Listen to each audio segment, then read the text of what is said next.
am Jennifer Rue with the Arkansas Behavior Support Specialist. Welcome to another session of our Behavior Breaks. Antecedent-based interventions focus on structuring and modifying the environment and conditions occurring before behavior so that problem behavior is less likely to occur and appropriate behavior is more likely to occur. An antecedent-based intervention is a proactive approach that focuses on manipulating or arranging setting events and/or antecedents. Setting events are those things occurring prior to a behavior event that increases or decreases the likelihood a behavior may occur. Events such as waking up late or missing breakfast or other meal could be examples of a setting event. Imagine how these things might make you feel as an adult when you are trying to get to work or an appointment on time. Earning an award could be pleasant event that acts as a setting event. This type of setting event could likely increase the occurrence of appropriate behavior. Imagine how you would feel if you received Teacher or Administrator of the Year and how it could impact your behavior later that day. Antecedents are events, actions, or circumstances that occur immediately before a behavior and act as a trigger to the behavior. A couple examples include when given an independent assignment, the bell rings to change classes, or called unpleasant names such as loser by a peer. Let's think about when giving a student independent work. This event can trigger various types of behavior. We all hope it triggers our students to begin quietly working on the assignment. However, there are times this may trigger students to wander around the classroom, sharpening his pencil, throwing away her trash, asking the teacher for help. How about when the bell rings to switch classes? The various responses might include students gathering their items and calmly walking to the next class. This is what we want to happen, at least. Other behaviors might include students running from the classroom and roughhousing on their way out the door, or a student remains seated and yells he isn't going to the next class because it's stupid. Antecedent-based interventions can be implemented class-wide for a small group of students or for an individual student. This behavior break will focus on implementing antecedent-based interventions at the individual student level. There are 4 steps to implementing an antecedent-based intervention. The first step includes identifying the target behavior and its possible function. When implementing ABIs at the individual student level, it is important to consider the function, which is the purpose of the target behavior. Hypothesizing the function is done through a functional behavior assessment. For more information on completing FBAs, please feel free to visit the Arkansas Behavior Support Specialist website and review the self-paced module series. For a better understanding of the function of behavior, please see FBA Module 8. Once you've identified the target behavior and possible function, begin collecting baseline data. This data gives you a starting point which you can use later to monitor the effectiveness of the strategy. Step 3 is selecting and implementing an ABI that is most likely to address the possible function of your student's target behavior. Various behavior breaks will be released to cover 7 antecedent-based interventions, including priming, visual supports, highly preferred materials, offering choices, pre-MAC principle, high probability requests, and non-contingent reinforcement. Finally, you want to ensure you are monitoring your students' progress. Progress monitoring data allows you to see if the intervention is working and needs to be continued, or the intervention is not resulting in a decrease of the problem behavior and you need to modify the current intervention or choose a different one. Please ensure you are giving an appropriate amount of time to collect progress monitoring data. Let's get into non-contingent reinforcement.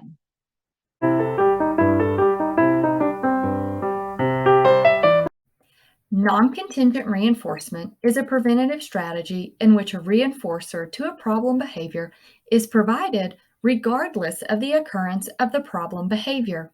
When we provide a predetermined reinforcer to a problem behavior regardless of the problem behavior occurring, this decreases the value of a reinforcer for that problem behavior. This decrease occurs because there is no longer a need to engage in the problem behavior because the reinforcer is already available. When using this type of strategy, it is important to keep in mind non-contingent reinforcement is most effective when the function of the behavior is to gain attention and Non-contingent reinforcement does not teach or reinforce alternative behaviors. Therefore, it should be used with other behavioral strategies that teach appropriate skills.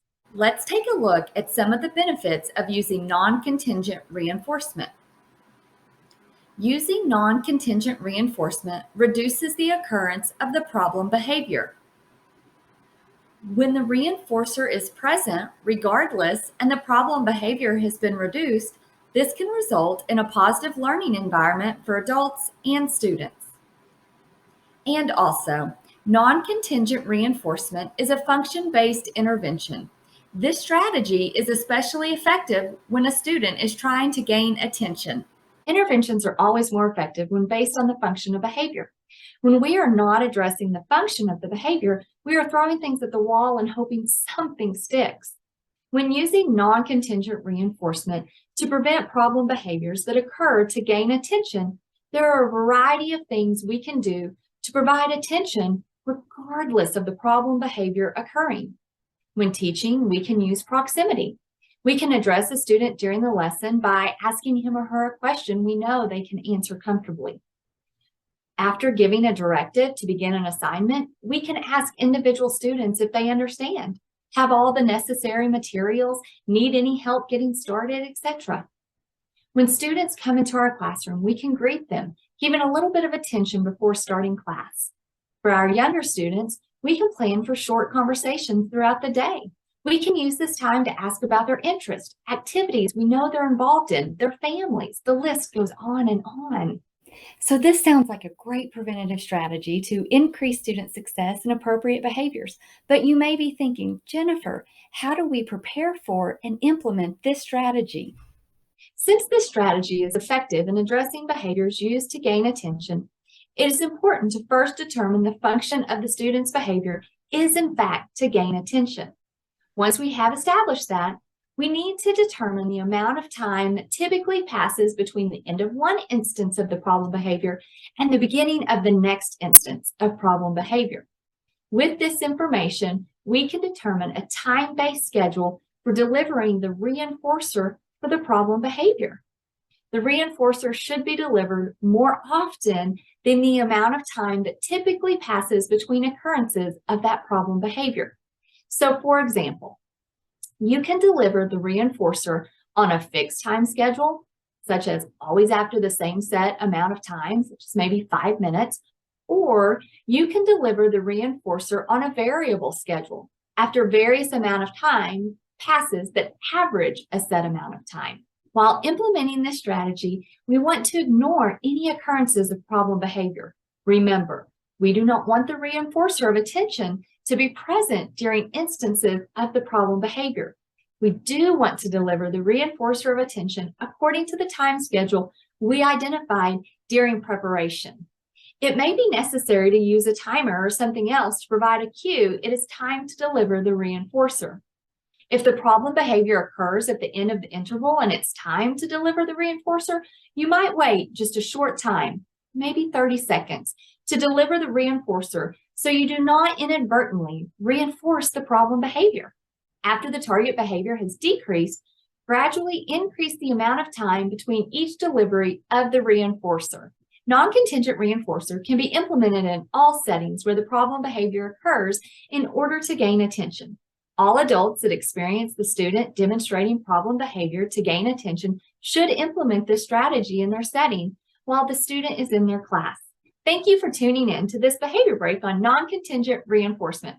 Please feel free to view other behavior breaks and check out our online courses that are free to everyone found on our website, www.arbss.org.